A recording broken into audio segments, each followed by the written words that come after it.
2025 ఫిబ్రవరి 4వ తేదీన రథసప్తమి రాబోతుంది. ఇది సూర్యుడు పుట్టిన రోజు. పరమ పవిత్రమైనది, చాలా శక్తివంతమైనది. అలానే కాకుండా సూర్యగ్రహణంతో సమానమైన రోజు. చాలా విశేషమైన రోజు కాబట్టి గుర్తుపెట్టుకొని ఈ ఆకుని తింటే చాలు. మీ ఇంట్లోని దరిద్రం పోతుంది, మీ ఒంట్లోని దరిద్రం అంతా కూడా పోతుంది. సకల సంపదలు చేకూరుతాయి. సకల శుభాలతో మీరు ఏంటంటే గనక విపరీతమైన ధనాన్ని ఆకర్షించగలుగుతారు. అలానే కాకుండా రథసప్తమి తిథి రోజున మర్చిపోకుండా ఈ ఆకుని తింటే మనిషి దేహం వజ్రం లాగా మారిపోతుంది. మంచి ఆరోగ్యం చేకూరుతుంది, ఆయుష్ పెరుగుతుంది, అపార కోటీశ్వరులు అయిపోతారని చెప్పొచ్చు. ఈ రోజున ఎవరైతే ఈ ఆకుని తింటారో అలాంటి వారికి ఉండే జాతక దోషాలన్నీ కూడా పోతాయి. అలానే సూర్య భగవానుడి యొక్క అనుగ్రహం కూడా కలుగుతుంది. జాతకం అద్భుతంగా మారడంతో పాటు మీ జీవితం కూడా మారిపోతుందని చెప్పొచ్చు. మీ జీవితంలో ఉండే కష్టాలన్నీ కూడా పోతాయి. కష్టాలనేవి రాకుండా ఉండటానికి ఈ ఆకు మీకు ఉపయోగపడుతుందన్నమాట. ఎంతో శక్తిని కలిగిన ఈ ఆకుని ఎవరైతే తింటారో వారికి తప్పకుండా మంచి జరుగుతుంది. సప్తమి రోజున తప్పనిసరిగా ఈ ఆకుని తినటం మరీ మంచిదనమాట. రథసప్తమి తిథి రోజు కూడా మనం ఈ ఆకుని తింటే చాలా చాలా మంచిదండి. అసలు ఏ ఆకుని తినాలి, మనం ఎలాంటి నియమాలను ఆచరించాలి రథసప్తమి తిథి రోజున అనేది తెలుసుకునే ముందు ఒక చిన్న రిక్వెస్ట్ అండి. వీడియోని పూర్తిగా చూడండి, నచ్చితే లైక్ చేయండి, కొత్తగా చూస్తున్నట్టయితే సబ్స్క్రైబ్ చేసుకోండి. మనకు ఫిబ్రవరి 4 రథసప్తమి రోజు ప్రతి ఒక్కరు కూడా తప్పనిసరిగా ఈ ఆకుని తినాలని శాస్త్రాలే చెబుతున్నాయి. మరి ఆకు ఏంటి, ఆకు తింటే మనకేం జరుగుతుందనేది ఇప్పుడు తెలుసుకుందాము. ఆకు ఏంటంటే కనుక రేగి ఆకండి. ఈ ఆకు ఏంటంటే రథసప్తమి రోజు రేగి ఆకుని తింటే ఒంట్లోని రోగాలన్నీ కూడా పోతాయి. మళ్ళీ వచ్చే సంవత్సరం రథసప్తమి వరకు కూడా మీకు ఎలాంటి రోగాలనేవి రాకుండా ఉండటానికి, ఆయుష్ పెరగటానికి ఈ ఆకుని తినాలని మనకు శాస్త్రాలు చెబుతున్నాయన్నమాట. అయితే ఈరోజు రేగి ఆకుని తింటే సకల ఐశ్వర్యాలు సిద్ధిస్తాయి. ఇక్కడ ఏంటంటే కనుక రేగి ఆకు అంటే చిన్న రేక్కాయలది ఆకు ఉంటుంది కదండి, మనందరికీ దొరుకుతూ ఉంటుంది పల్లెల్లో. ఇలా చిన్న రేక్కాయల ఆకులని తెచ్చుకోండి. ఇలా చిన్న రేక్కాయల ఆకులను ఏంటంటే కనుక ఒక 4-5 ఆకులను తెచ్చుకోండి. చిన్న సైజులో ఉంటాయి అవి. అలా తెచ్చుకున్న ఈ ఆకులను ఏంటంటే కనుక చక్కగా శుభ్రం చేసుకోండి. ఇలా చేసుకున్న తర్వాత వాటిని ఏంటంటే కనుక జాతక దోషాలు పోవటానికి, జీవితం మారటానికి, కష్టాలు సమస్యలు పోవటానికి, మీరు ఆనందంగా జీవించటానికి ఈ ఆకులు ఏంటంటే కనుక ఉపయోగపడతాయి. ఈ రేగి ఆకులను ఎలా తినాలంటే కనుక ఏమీ లేదండి. రథసప్తమి తిథి రోజు కొన్ని రేగి ఆకులను తెచ్చుకొని మీ ఇంట్లో సూర్యుడి ఫోటో ఉంటే సూర్యుడి ఫోటో ముందు, లేకపోతే సూర్యుడి అంటే ఫోటో లేకపోతే సూర్యుడి రూపమైన విష్ణుమూర్తి అంటే రూపంగా మనం భావిస్తూ ఉంటాం కదా, విష్ణు ఫోటో ముందు కానీ, రాముడి ఫోటో ముందు కానీ, కృష్ణుడి ఫోటో ముందు కానీ, లక్ష్మీ నరసింహస్వామి ఫోటో ముందు కానీ, ఇలా ఏంటంటే కనుక ఆ ఫోటోల ముందు పెట్టుకొని నమస్కారం చేసుకోండి. ఒక 5 నిమిషాల తర్వాత ఏంటంటే కనుక ఆ రేగి ఆకును తీసుకొని ఇంట్లో వారందరూ కూడా తినండి. ఒక్కొక్కరు ఒక్కొక్క ఆకుని తినవచ్చండి. ఈ ఆకులు చాలా చిన్నవిగా ఉంటాయి, చిన్న ట్యాబ్లెట్ ఎంత సైజులో ఉంటాయి. కాబట్టి ఏంటంటే ఈ ఆకుని తినడం చాలా మంచిదన్నమాట. అలా తింటే చాలా అద్భుతమైన ఫలితం వస్తుందని చెప్పొచ్చు. ఈ ఆకు తినడం వల్ల ఏంటంటే కనుక చిటికలోనే మంచి ఫలితం ఉంటుందని చెప్పొచ్చు.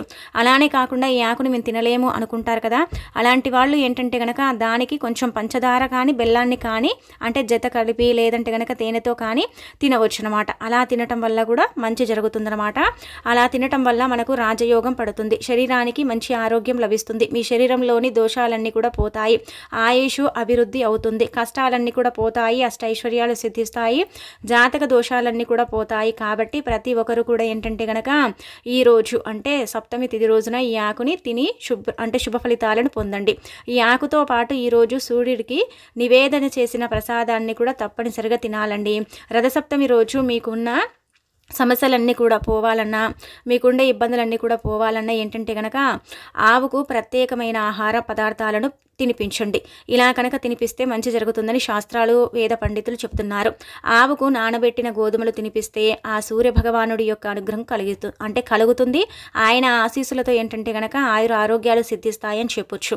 అలానే కాకుండా సూర్య భగవానుడి యొక్క ఆశీస్సులతో ఏంటంటే కనుక మనకంతా కూడా మంచి జరిగే అవకాశం ఉంటుందన్నమాట. కాబట్టి ఏంటంటే గోధుమలు నానబెట్టిన తర్వాత ఆ గోధుమల్లో బెల్లాన్ని కలిపి ఆవుకు తినిపిస్తే మీ జీవితంలో తిరుగు ఉండదన్నమాట. గోవు అంటే కళ్ళల్లో సూర్యుడు అంటే నివసిస్తూ ఉంటాడు కనుక ఈ యొక్క సప్తమి తిథి రోజున గోవుకు గోధుమలు తినిపిస్తే 7 జన్మల దరిద్రం పోతుంది, అంతులేని ఐశ్వర్యం ప్రాప్తిస్తుంది. అలానే ఏంటంటే కనుక సకల ఐశ్వర్యాలు కూడా మనం పొందవచ్చు, సూర్య భగవానుడి యొక్క అనుగ్రహాన్ని కూడా మనం పొందవచ్చు. రథసప్తమి రోజున ఆవుకు రొట్టెలు, బెల్లం కలిపి తినిపిస్తే వృత్తి వ్యాపారాలు బాగా సాగుతాయి. అలానే కాకుండా మంచి పురోగతి కూడా ఉంటుందని చెప్పొచ్చు. రథసప్తమి తిథి రోజున ఆవుకు ముఖ్యంగా ఏంటంటే కనుక గోమాతకు నానబెట్టిన శనగల్ని పెట్టడం వల్ల మంచి జరుగుతుందని ఆధ్యాత్మిక పండితులు చెబుతున్నారు. అలానే కాకుండా ఏంటంటే కనుక ఈరోజు ఆవుని పూజించిన, ఆవుని ఆరాధించిన, ఆవుని అంటే నమస్కారం చేసుకున్న మంచి ఫలితాలు అయితే ఉంటాయి. గోమాతకు టమాటాలను పెట్టడం వల్ల మీకు ఏంటంటే కనుక శత్రుత్వం అనేది తగ్గిపోతుంది. శత్రువుల నుంచి మీకు విముక్తి కలిగే అవకాశం అయితే ఉంటుంది. గోమాతకు దోసకాయని పెట్టడం వల్ల ఏంటంటే కనుక మీకు శత్రు నివారణ జరిగే అవకాశం అయితే ఉంటుంది. రథసప్తమి తిథి రోజు బెండకాయలను తినిపిస్తే మనోధైర్యం పెరుగుతుంది. అలానే ఏంటంటే కనుక మంచి బుద్ధి బలం వికసిస్తుందని చెప్పొచ్చు. కాబట్టి ఆవుకు ఇలా ఏంటంటే కనుక నుండి మీకు తోచిన ఆహారం పెట్టండి. తోటకూరని తినిపించవచ్చు, క్యారెట్ తినిపించవచ్చు, కీర తినిపించవచ్చు, బంగాళదుంపల్ని కూడా తినిపించవచ్చు. రథసప్తమి తిథి రోజున బెల్లము, అలానే కాకుండా గోధుమలతో పాటు శనగలు, అలానే బియ్యపిండిని కూడా కలిపి ఆవుకు తినిపించవచ్చు. ఇలా తినిపించడం వల్ల శుభ ఫలితాలు కలుగుతాయి. శుభ ఫలితాలతో మన జీవితం మారిపోతుందని చెప్పుకోదగ్గ విషయం. కాబట్టి ఇలాంటి చిన్న చిన్న పదార్థాలను ఏంటంటే కనుక ఆవుకు పెట్టండి. ఆవులో సమస్త దేవతలు కొలువై ఉంటారు కాబట్టి ఆవుకు ఈ పదార్థాలు పెట్టడం వల్ల అయితే మనకు మంచి ఫలితాలు కూడా ఉంటాయండి. నార్మల్గా గోధుమలు సూర్యభగవానుడికి అంకితం చేయబడతాయి. సూర్యభగవానుడికి గోధుమలతో మనం దీపం పెడుతూ ఉంటాం. గోధుమలతో ఏంటంటే కనుక సూర్యభగవానుడిని పూజిస్తూ ఉంటాం కదా. గోధుమలు సూర్యభగవానుడికి అంకితం చేయబడతాయి కాబట్టి రాత్రంతా కూడా గోధుమలు నానబెట్టేసి బెల్లాన్ని కలిపి తినేటప్పుడు అంటే ఆవుకు పెట్టేటప్పుడు ముందుగా నమస్కారం చేసుకుని ఆవుని తాకి ఆ తర్వాత మీరు ఏంటంటే కనుక నుండి సంకల్పం చెప్పుకోండి. బలమైన కోరిక కోరుకోండి. బలమైన కోరిక కోరుకొని ఆవుకు ఆ గోధుమలు బెల్లము చక్కగా ముద్దలాగా అంటే చెయ్యండి. చేతితోనే చక్కగా ముద్దలాగా చేసేసి పెట్టండి. అది తినేటప్పుడు ఏంటంటే కనుక మనం చక్కగా సంకల్పం చెప్పుకోవాలి. ఏదైనా సరే గవర్నమెంట్ ఉద్యోగం రావాలని, వృత్తుల్లో బాగుండాలని, వ్యాపారం బాగా సాగాలని, మంచి అంటే పురోగతి మాకు కలగాలని, మంచి స్థాయిలో ఉండాలని ఇలా మీకు తోచిన సంకల్పం చెప్పుకొని ఆవుకు పెడితే ఖచ్చితంగా వారం రోజుల్లోనే మీరు కోరుకున్న కోరిక కూడా తీరటానికి అవకాశం ఉంటుందని పురాణాలు చెబుతున్నాయి. కాబట్టి ఈ విధంగా కూడా మీరు ఆచరించవచ్చు. ఆచరించేసి తప్పకుండా ఫలితం అనేది పొందవచ్చు అనమాట. ఇలా ఏంటంటే కనుకనండి రథసప్తమి తిథి రోజున ఎవరైతే చిన్న చిన్న నియమాలను ఆచరిస్తారో వారికి అంతా కూడా మంచి ఫలితం ఉంటుంది. సూర్యుడు కనిపించే ప్రత్యక్ష దైవం కాబట్టి సూర్యుడిని పూజించినా ఆరాధించినా మనకు ఆరోగ్యాలు కలుగుతాయి. సూర్యుడికి నమస్కారం చేస్తే ఊపిరితిత్తుల సమస్యలు పోతాయి. అలానే కాకుండా సూర్యుడికి నీళ్లను ఆగ్యం ఇవ్వటం వల్ల ఏంటంటే కనుక సూర్య అనుగ్రహంతో మన జీవితమే మారిపోతుంది. మనకు అన్ని దరిద్రాలు పోతాయి. అలానే కాకుండా ఏంటంటే ఆరోగ్య ప్రాప్తి కలుగుతుందని వేద పండితులు తెలియజేయడం జరుగుతుంది. కాబట్టి ఈ విధంగా ఏంటంటే కనుక సూర్యనారాయణ స్వామిని పూజించండి, ఆరాధించండి. ఇక ఈ రోజున అంటే మనము ముఖ్యంగా అండి గుర్తుపెట్టుకోండి, ఓం భాస్కరాయ నమః, ఓం ఆదిత్యాయ నమః, అలానే కాకుండా ఓం సూర్యాయ నమః అనే మంత్రాలను చదువుకోవాలి. ఇదే రోజున మర్చిపోకుండా ఏంటంటే కనుక మీ ఇంటి గుమ్మానికి ఆకులు కూడా కట్టుకోండి.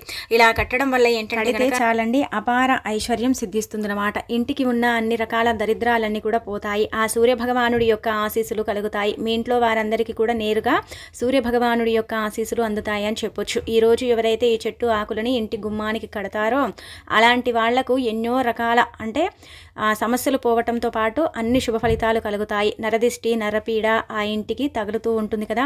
ఆ ఇంట్లో వారందరూ కూడా దిష్టి దోషాలతో చాలా ఇబ్బంది పడిపోతూ ఉంటారు కదా.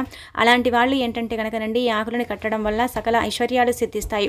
మరి ఇంతకీ ఈ పవిత్రమైన రోజున రథసప్తమి తిథి రోజున ఇంటి గుమ్మానికి ఏ ఆకులు కట్టాలనేది ఇప్పుడు మనం తెలుసుకుందామండి. అలానే కాకుండా ఏంటంటే కనుక ఈ రోజండి ఈ ఆకులను కట్టడం వల్ల అయితే మంచి రిజల్ట్ వస్తుందన్నమాట. ఈ ఆకులు చాలా పరమ పవిత్రమైనవి, చాలా శక్తివంతమైనవి కాబట్టి ఈ ఆకులను ఖచ్చితంగా ఇంటి గుమ్మానికి కట్టాలన్నమాట.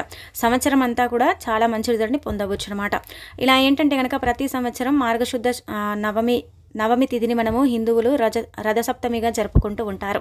మనకి ఏంటంటే కనుక సూర్యుడు కనిపించే ప్రత్యక్ష దైవం కాబట్టి సూర్యుడిని పూజించడం, ఆరాధించడం, సూర్య భగవానుడికి నీళ్లను ఆగ్యం ఇవ్వటం ఇవన్నీ కూడా ఏంటంటే అద్భుతమైన ఫలితాలను తెచ్చిపెడతాయి.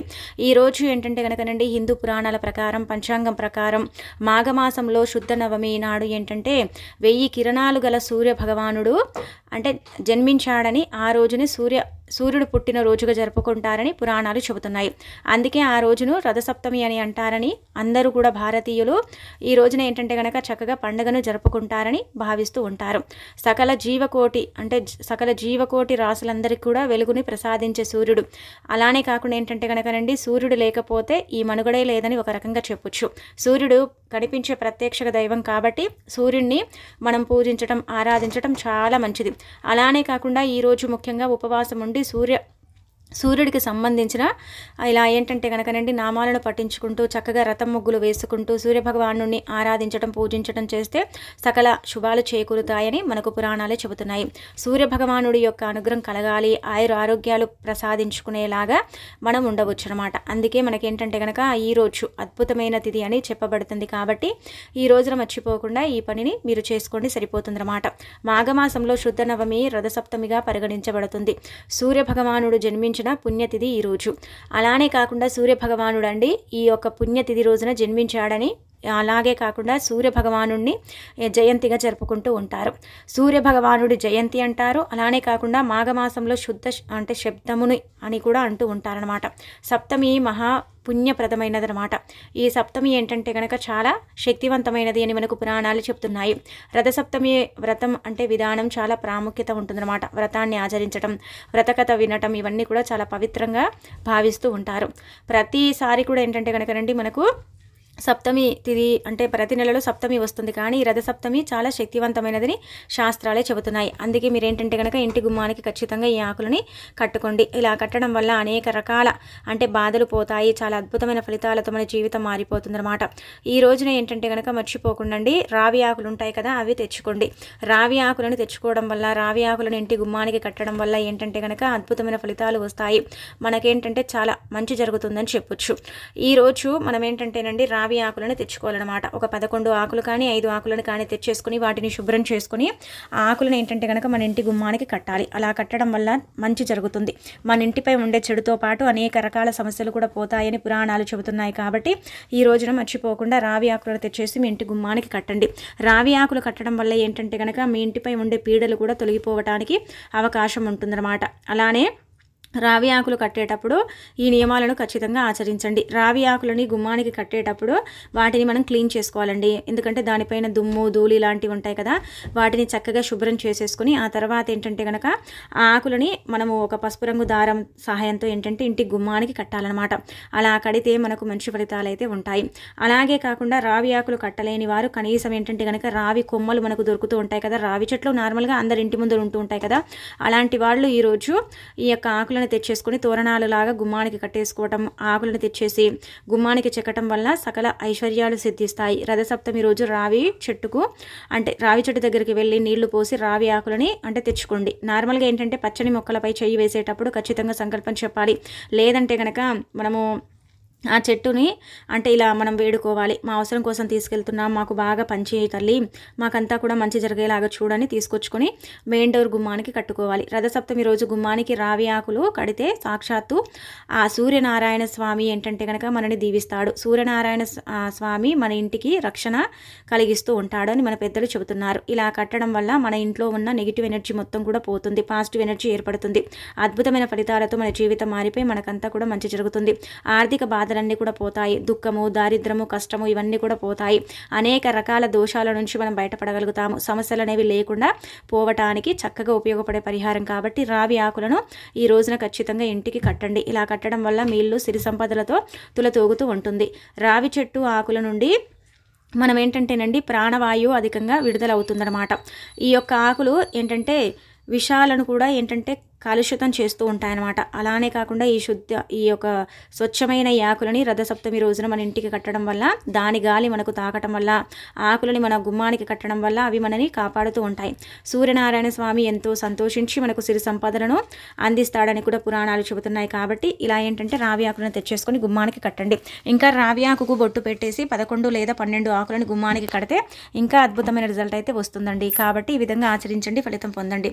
ఇక అలానే కాకుండా ఈ రోజున మర్చిపోకుండా సూర్యభగవానుడికి నీళ్లను ఈ విధంగా ఆగ్యం ఇవ్వండి. ఇలా ఇవ్వటం వల్ల సూర్యనారాయణ స్వామి యొక్క అనుగ్రహం కలుగుతుంది. ఆయన యొక్క అనుగ్రహంతో ఏంటంటే కనుక సకల కార్యసిద్ధి కూడా మనకు ప్రసాదించేలాగా సూర్యభగవానుడు పనిచేస్తూ ఉంటాడు. సూర్యుడు ఏంటంటే కనుకనండి మనకు అంటే సూర్యభగవానుడి యొక్క అనుగ్రహం లేకపోయినా, సూర్యుడు మన జాతకంలో బలహీనంగా ఉన్నా మనకు చాలా వరకు కూడా నష్టాలు కష్టాలు వస్తూ ఉంటాయి. సూర్యుడి బలం పెంచుకోవడానికి సూర్య నమస్కారాలు చాలా బెటర్ అని మనకు పురాణాలే చెబుతున్నాయి. శాస్త్రాల ప్రకారం ఎవరైతే సూర్య నమస్కారాలు చేయటం, అలానే కాకుండా సూర్యుడిని పూజించటం, ఆరాధించటం చేస్తే వారి జీవితం ఎప్పుడు కూడా బ్రహ్మాండంగా ఉంటుందని పురాణాలే చెబుతున్నాయి. కాబట్టి ఈ రోజున రథసప్తమి రోజు ఖచ్చితంగా అండి మనం ఏంటంటే గనక తులసి కోట దగ్గర చక్కగా అంటే చాలామంది కూడా సూర్య భగవానుణ్ణి అంటే ఇలా పటాన్ని పెట్టుకొని చిత్రపటాన్ని పెట్టి చక్కగా అలంకరించుకొని ప్రసాదాలు చేసేసి పాలు పొంగిచ్చి ఆ పొంగలి చేసుకొని ఆ తర్వాత చిక్కుడు ఆకుల్లో పెట్టి చిక్కుడికాయలతో రథాన్ని ఏర్పాటు చేసుకొని చక్కగా ముగ్గులు వేసుకొని తులసమ్మని పూజించుకొని ఆ తర్వాత వాళ్ళు ఏంటంటే ఆ చిక్కుడుకాయల్లో పెట్టిన ప్రసాదాన్ని స్వీకరిస్తూ ఉంటారు. అలా స్వీకరించడం వల్ల చిక్కుడు ఆకుల్లో ఎంతో అంటే గుణగణాలు దాగుంటాయి. చిక్కుడు ఆకులు దివ్య ఔషధంగా పనిచేస్తాయి. ఆయుర్వేద పరంగా చిక్కుడు ఆకులు చాలా బెటర్గా పనిచేస్తాయి. అలానే ఏంటంటే శాస్త్రాల పరంగా కూడా చిక్కుడు ఆకులు చాలా పవిత్రతను కలిగి ఉంటాయి. కాబట్టి చిక్కుడు ఆకుల్లో పెట్టిన ప్రసాదం తింటే మనకేంటంటే కనుక అమృతం లెక్క మనం భావించి దాన్ని స్వీకరిస్తాము. అది తినడం వల్ల మానవుడి యొక్క శరీరం కూడా ఉక్కులాగా తయారవుతుందని భావించుకుంటూ ఉంటాము. కాబట్టి ఈ రోజున ఈ విధి విధానాలను ఆచరించండి. ఇక ఆ తర్వాత ఏంటంటే కనుక ఒక చెంబడి నీళ్ళని తీసుకుని అందులో చిటికెడంత కుంకుమని కలిపి ఆ కుంకుమ కలిపిన నీటిని సూర్యభగవానుడికి ఆగ్యం ఇవ్వటం వల్ల ఏంటంటే కనుక సూర్యబలం పెరిగి మనకంతా కూడా మంచి జరిగి మన జీవితమే మారిపోతుందని మనకు శాస్త్రాలు చెబుతున్నాయి. కాబట్టి ప్రయత్నించి ఫలితం పొందండి, తిరుగుండదు.